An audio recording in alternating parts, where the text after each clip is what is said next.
আর ladies short collection নিয়ে পাইকারি ব্যবসা করবেন তারা দেখেন, তাদের জন্য ভিডিওটা। আচ্ছা এই ভিডিওটা, হ্যাঁ জি জি, শর্ট লং দুইটা আছে, তবে এটা হলো শর্ট শুধু, এটা শর্ট কালেকশন। আচ্ছা ওকে, এই যে দেখেন, এই যে দেখেন এগুলা কাশ্মীরের ভিতরে, কাশ্মীরের ভিতরে, হ্যাঁ এগুলা ডায়মন্ডের ভিতরে, ডায়মন্ডের ভিতরে, এগুলো শুধুমাত্র পাইকারি? শুধুমাত্র পাইকারি। আচ্ছা ওকে, এখানে কোনো খুচরা বিক্রি হয় না, না? আমাদের কোনো খুচরা সেল নাই।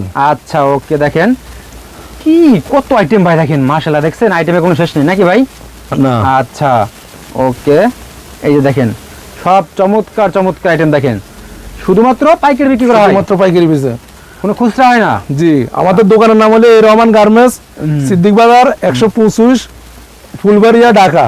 আচ্ছা দেখেন কি পরিমাণ আইটেম, দেখেন যারা পাইকারি নিয়ে শুধু পাইকারি বিক্রি করে তারা কিন্তু আপনারা যোগাযোগ করবেন, ঠিক আছে? কোনো খুচরা বিক্রি হয় না, আমি বারবার বলতেছি, এখানে ভাইদের খুচরা কেউ ফোন দিয়ে জ্বালাবেন না, না, 1 2 20 মোট ফোন দেবেনই না কেউ। অনুরোধ সবার কাছে অনুরোধ রইল, যারা খুচরা কাস্টমার এরা মার্কেটে পাইবেন এভেলেবেল মালগুলো আমাদের কাছ থেকে নিয়ে বিক্রি করতেছে সারা বাংলাদেশে।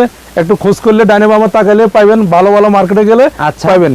আচ্ছা, আর এই মালগুলো যদি আপনারা আপনাদের ডিস্ট্রিক্টে যদি পাইকারি নিয়ে পাইকারি বিক্রি করতে চান সেক্ষেত্রে কিন্তু পারবেন নাকি ভাই? জি জি জি, আচ্ছা সেক্ষেত্রে কিন্তু রেট কিন্তু আরো অনেক কমাই দেওয়া হবে, রেট অনেক কমাই দেওয়া হবে। আচ্ছা, আপনি যেমন কালেকশন নেবেন তেমন, আর আপনি যদি প্রথম ব্যবসায়ী হন 10,000 টাকা পুঁজি নিয়েও আপনি ব্যবসা করতে পারবেন, 10,000 টাকা নিয়ে পুঁজি নিয়ে ব্যবসা করতে পারবেন।